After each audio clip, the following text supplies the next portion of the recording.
mo naman ako, kung siya ay tuluyan mong ilalagak sa pangangalaga ng custodial center ng Quezon City. Bakit ko naman gagawin? Sabi niya, ako naman ang Senate President. Nakalimutan po niya na meron po tayong tuntunin sa Blue Ribbon Committee.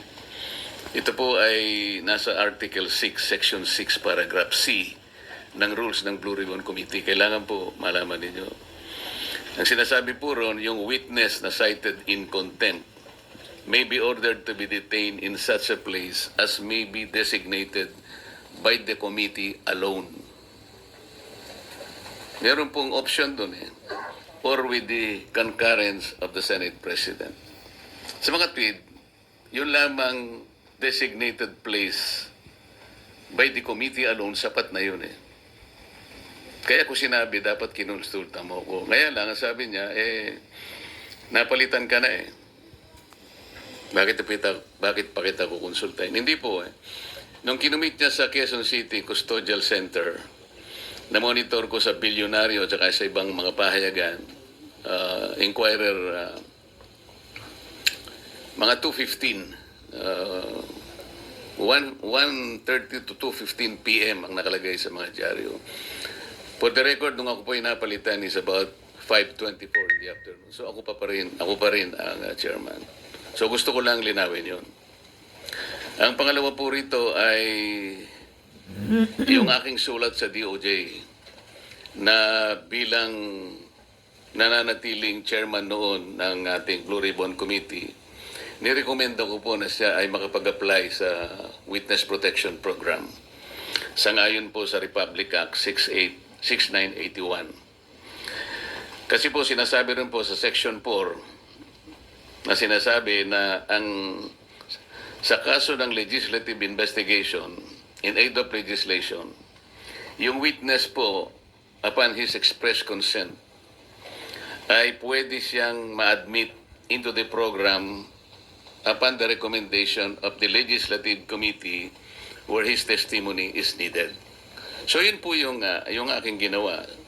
Ibig sabihin, lahat po ng aking ginawa na aksyon ay naaayon naman sa batas na umiiral. Provided that the recommendation is approved by the Senate President. Hindi nga po niya inapprove, kaya po yun ang tinanong ko sa kanya noong September 9 na po yata yun na nagkaroon kami ng session. September 10 na po yata yun. Ang sabi niya, kaya hindi niya inapprove, nabasa niya yung sinabi ng SOJ na kinakailangan ng mga diskaya ibalik nila yung kanilang nakuhang hindi kanila. Yun ang magiging policy ng DOJ para sa ganon ay ma-approve yung kanyang aplikasyon. Wala naman yan sa batas. WPP. Kailangan imbestigahan muna. Ako kung bakit ganon ang sinabi ng ating SOJ sapagkat linggo, isang araw bago pasimulan natin yung pangatlong investigation, nagkausap po kami. Pati yung kanyang deputy undersecretary, ang pangalan ay Jojo Cadiz. Nakausap ko yun ng mga ilang araw, siguro Biyernes hanggang Sabado. Sinasabi ko sa kanya yung maaaring merong lumabas sa mga contractors na kasangkot dito sa aming pag-iimbestiga sapagkat nagpapadala sila ng feelers na maaaring may magsabi and they will come into the open. So I was looking at the possibility of granting them provisional immunity. Ang sabi naman nung Yusek Cadiz, mabuti po kanya i-refer ko rin sa ating SOJ. Sabi ko, tama-tama yan. Hanggang sa araw nga ng linggo, nagkausap kami personal. At tahasan niyang sinabi sa akin, pwede yan, sabi niya sa akin. Alam niyo naman, si Secretary Boying Rimulya, matali kong kaibigan yan, matagal kami kaibigan niya kayo, pero traidor so, din yan. So pinanghawakan ko yung kanyang sinabi sa akin. Yun nga traidor. Alam mo naman kanya, ang Senado ay kabatakan natin yan, lalong-lalo na sinusulong natin yung Whistleblowers Act. Sige, kanya, panindigan natin yan. So matibay po yung aking paniwala. Malakas ang aking loob, kaya sumulat nga ako At inirekomenda ko nga na siya mapa sa ilalim itong mag-asawang Diskaya sa Witness Protection Program. Ay, nako. Kaya yun nga eh. Yung bunjing na yan, mayabang lang yan. Walang prinsipyo, walang panindigan yan. Bulala lang yung bunganga na yan. Program. Kaya wag maniwala kang bunjing na So yan. ako'y nalulungkot kung bakit ginawa yon. Nagpahayag ng gano'n ang ating Secretary of the Department of Justice. At yun naman ang ginawang basihan ng ating Senate President Isa yan. Suto, na walang hindi alam. nga niya pwedeng pirmahan yung aking sulat. Alam po ninyo, sa tamang pagkakataon, I'm going to confront the Secretary of Justice kung bakit niya sinabi yun. Sapagkat malinaw naman po sa batas, kung titingnan po ninyo yung Section 3, isama na po ninyo yung Section 10 ng Republic Act 6981. Maliwanag po doon kung ano-ano ang mga requirements na kakailanganin para mapasa ilalim ng Witness Protection Program ang isang witness na nag-apply. Hindi po kasama doon yung restitution na kanyang binabanggit na magbabalik ka pa ng kung ano-ano sa gobyerno. Unang-una po, nasa pag-iimbestiga pa lang po tayo eh. Kanino kukunin at paano i-determine yung halaga na ibabalik ng mga Diskaya kung sakasakali. Wala po sa Kapubuhan talaga tuntunin itong si ng batas. bunjing. Ang ilan po sa mga requirements kung bakit ka magkukwalify sa witness protection. Yun pong offense na kung saan kakailanganin ng testimony is a grave felony. Ito po kasi ay naharap nila dito kung sakasakali ay plunder. So grave po yun eh. Yung testimony po ay substantially corroborated in its material points. Sinasabi ng mga Diskaya, meron po kami dokumento eh. Dapat sana tuntunin nila. Meron po kaming mga ledger. Hindi naman nila hinahanap kung nasa ng mga ledgers. Dapat yun ang tanongin nila sa mga Diskaya. Ang miyembro niya, siya o ang miyembro ng pamilya up to the second civil degree by consanguinity or affinity ay nasa Panganib. threats. Tinatakot. Maaari silang mamatay. Maaari silang puwersahin. Takutin. Ito po yung mga requirements lang eh. At hindi siya law enforcement. Sa Section 10 ay sinasabi rin ang walang ibang direct evidence na maglilink sa mga iba. Kung kakailanganin mo ang kanyang testimony, isa sa requirement yun eh. Na sila ay, they are not the most guilty. At hindi pa sila na-convict ng krimen involving moral turpitude. So makikita po ninyo rito, yung restitution na sinasabi ng Secretary of Justice, na yun naman ang pinagbasihan ng Senate President, hindi po kasama sa requirements para lang ikaw ay makapag-apply under the Witness Protection Program. Bakit po bumaligtad ang Secretary of Justice? Ngayon po, sinasabi ni Senate President, nagmamadali daw po ako na mabigyan sila ng Witness Protection Program. Yun po yung sinasabi ng batas. Eh. Pag hiningi nila with their consent, sapagkat nanganganib ang buhay niya, hindi ka magmamadali. Ilalagay ko po ba sa kamay ko ang kaligtasan ng mag-asawa na yun? Sila po ay nagkusa, gumawa ng salaysay. At kung malalagay ang kanilang buhay sa alanganin, sa peligro, sa kamatayan, hindi ko hihintayin na dumating yun. Gagawin ko yung katungkulan ko sa ilalim ng batas. Kung sinasabi nila nagmamadali ako, maaaring nagmamadali ako sapagkat yun ang kailangan. Exactly. Para sila'y mailigtas. Sundin ang batas. Tama ka, Marcolita.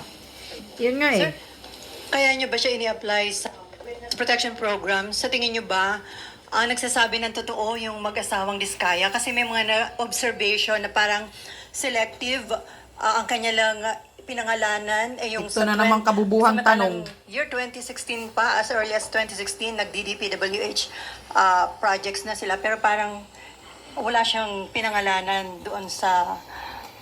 Yung tanong mo kung pinaniwalaan ko, yung kanya mga sinabi. Kaya in-apply niya That's siya. beside the point eh. It's not for me to render judgment doon sa kanyang sworn statement. Correct?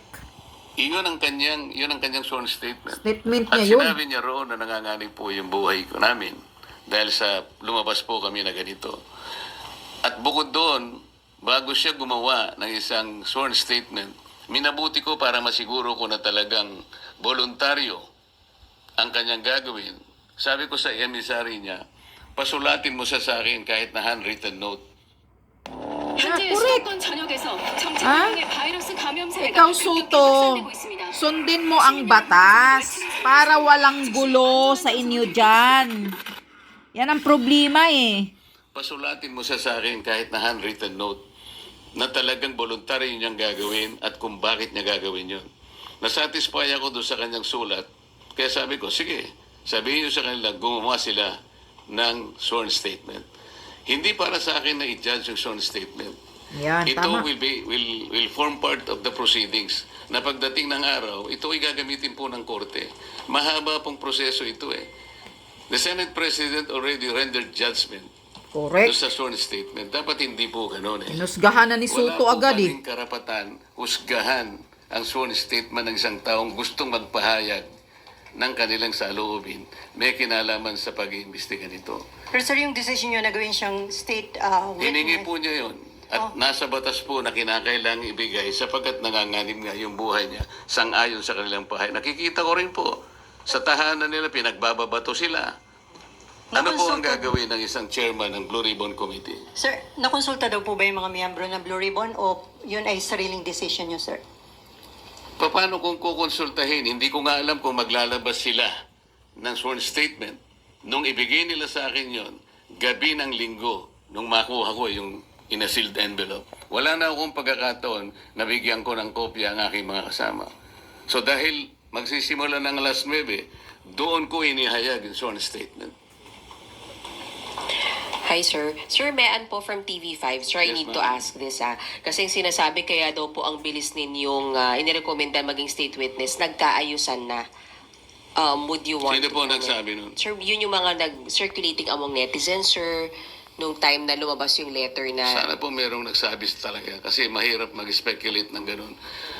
Nilabas, nagmadali po ako. Ako po, sinasabi ko sa inyo ang katwiran ng dapat magmadali. Yun po yung yun po yung sinasabi ng batas. Binasi ko po sa batas lahat ang aking ginawa. Tama. At hiningi po nila at sa aking palagay po ay nanganganib nga sila sapagkat marami silang binanggit na mga pangalan at nakikita ko rin naman kung anong ginagawa ng mga tao sa kanilang sariling tahanan. Hindi po ako pwedeng magbakasakali. Ayokong ilagay sa kamay ko yung kaligtasan nila. Kung hindi ko po ginawa, ako po ang nasisi. Baka iba po ang tanong nyo sa akin ngayong umagang ito.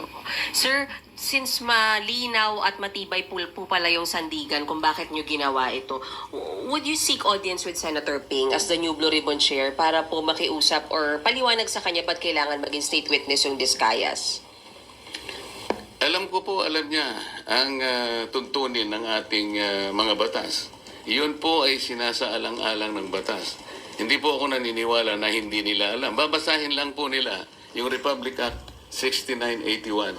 Nandun po yung mga provision. Sino-sino ang pwedeng mag-apply. Ang requirements po, sila po ba ay covered ng mga requirements? Sila po ba 6981. ay pasok do sa mga requirements? Alam po nila kung papasok o hindi. Hindi ko na kailangan makipag-usap. Kung kinakailangan, bakit hindi? Ngunit, baka mamaya sinasabi nila, may pinagtatanggol na naman ako. Ang dapat po niyong mapansin ay ganito. Bakit po nila ginadjudge yung sworn statement? Wala pong sino sa amin na pwedeng mag-judge. Not even the Senate President. Correct. Ako nga pwede akong magsabi na baka siya yung may pagkukulang ba't niya ginadjudge. Sapagkat alam ko yung mga diskaya, kalaban ng pamangkin niya sa politika. Kalaban ni Meron Vic akong Soto. babanggitin sa Oh, inyo. sino yan? Na Biko. ibang pangungusap na ginawa niya na kailangan po nating linawin din. Kaya ito ang dahilan kung bakit ko kayo pinatawag sa isang press con. Ito po mula sa ANC Head Start. Interview ni Ms. Karen Davila about the Blue Ribbon Chairman being a lawyer. Sabi po ni Senate President Soto, there is no such thing as a rule, dapat abogado yon. Abogado ka nga, di ka naman magaling mag-imbestiga, di ba? Chuckles, nakalagay. So useless. Unang-una po ako, wala akong in-insinuate na dapat ang chairman ay abogado. Ito lang ang in-insinuate noong isang babaeng hanggang ngayon hindi makamove on kung bakit ako nanalong senador. Alam na po rin yun. Pinipilit po ba nila sinabi ko ito? Hindi ko po sinabi ito. Pero sila nga po ang may pasaring rito eh. Abogado ka nga, hindi ka naman magaling mag-imbestiga, di ba? Saan po nila nakuha yun? Sino po ba yung magaling? Bakit tayo magkukumpara? Ito po ang sinabi niya, September 10, 2025, sa totoo lang, 1PH, Job Francisco, Chicky Vergel, Cheryl Cosim, SP Soto, may suspetsa na kami na inedit yung affidavit ng Diskaya. How can the Senate President say this? What is his basis for doing this? This is a serious charge. Sino po ang nag-edit? Ako po ba pinatutungkulan niya? Baka ikaw ang pinatatamaan ni Soto. Kasuhan mo, Senator Marcolita, si Soto, kung ikaw ang pinatatamaan. Ako po ba pinatutungkulan niya? Sino ba mag-edit? Baka kagagawan niya. Sir, yung doon lang sa Camp Crame, sabi nyo sablay na binalik doon si Bryce, pero ngayon nasa Pasay City Jail, you're okay with that, sir? Alam mo ako, hindi ako pala away eh.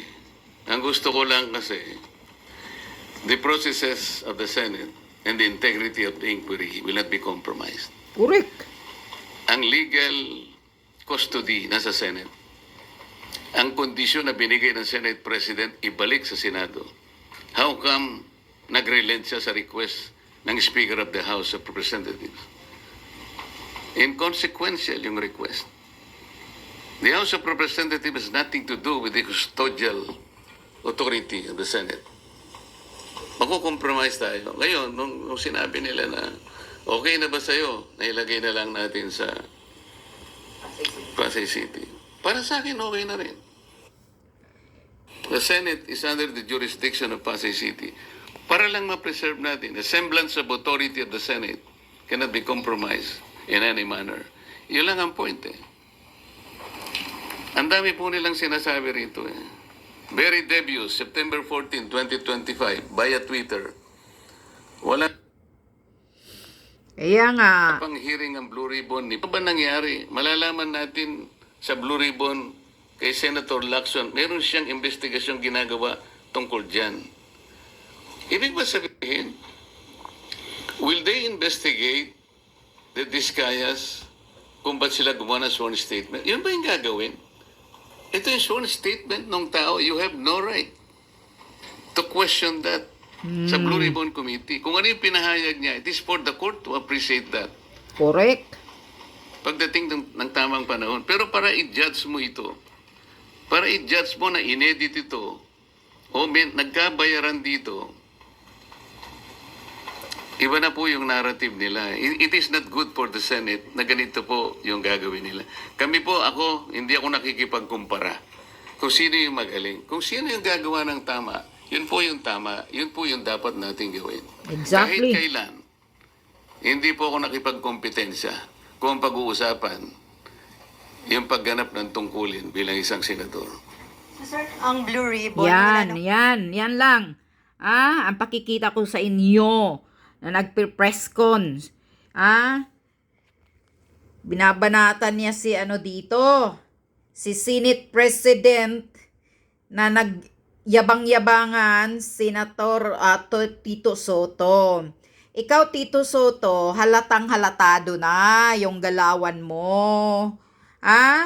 Kini-question lang ni Marcolita na sundin mo ang batas. Republic Act 6981 ba yun? Na-mention ni Marcolita. Sundin mo ang batas, Soto. Huwag kang magpapadikta. Dahil independent body kayo sa Senado, dapat hindi ka magpapauto kay tambaloslos. Sinasabi mo pang ini-edit yung Yan. Malinaw na sinasabi ni Marcolita na hinuhusgahan mo na yung sworn statement ng Diskaya. Ha? Yung pag-ano niya, apply na witness protection program, nasa batas yan, Soto. Magbasa ka. Aralin mo ang batas. Ayan, minimension na ni Marcolita kung anong batas dapat basahin mo. Huwag kang magmayabang, Soto. Hindi ka dapat dyan. Hindi ka karapat dapat na magiging Senate President. Iba't kasi nilagay ka dyan ng mga himod puwit din eh. Mga traidor din yung ibang senador dyan eh. Ha? Mas magaling pa nga sa'yo si si Chis Escudero.